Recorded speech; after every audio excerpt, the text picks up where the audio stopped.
jiran keessa maqaa keetu nama rara jaallatamaadhati Yesuus tola harara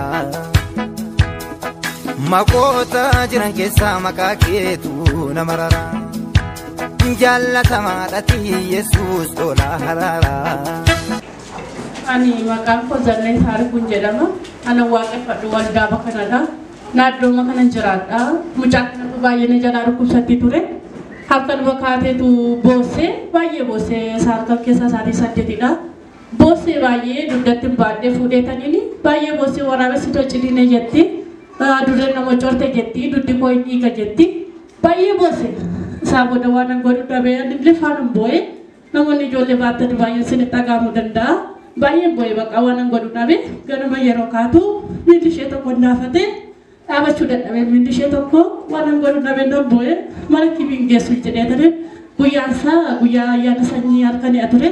roobii ganama immoo as kadhannaatu jira fideetanii dhufee ganama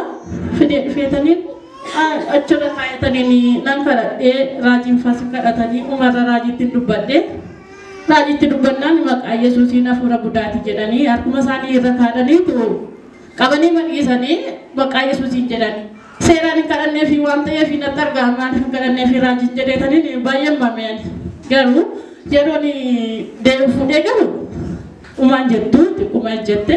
gaafa bulu ganamaa fayyaama ishee taateetu mana barumsaa deemtee waaqayyoon naa galateeffadha.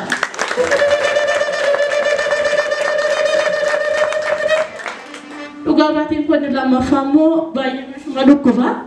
ija ishee kanatu baay'ee dhukkuba gara citii imimmaaniitu sirrii miti. Yeroo dhalatte sirriidha garuu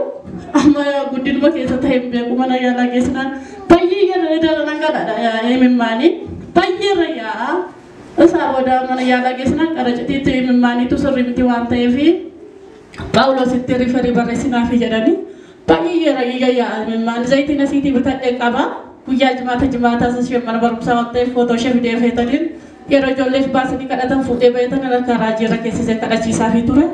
Isaa booda zayitii sana xabbitaa laatanii fi xabbitaa netaa lama baay'ee laatanii fi isaa booda riifarii barreessinaa fi jedhanii yeroo sana akka jedhan riifariin barbaadu riifarii caalu waaqayyo jira waan ta'eef jedheetan dideetanii deebi'ee dhufee zayiticha sana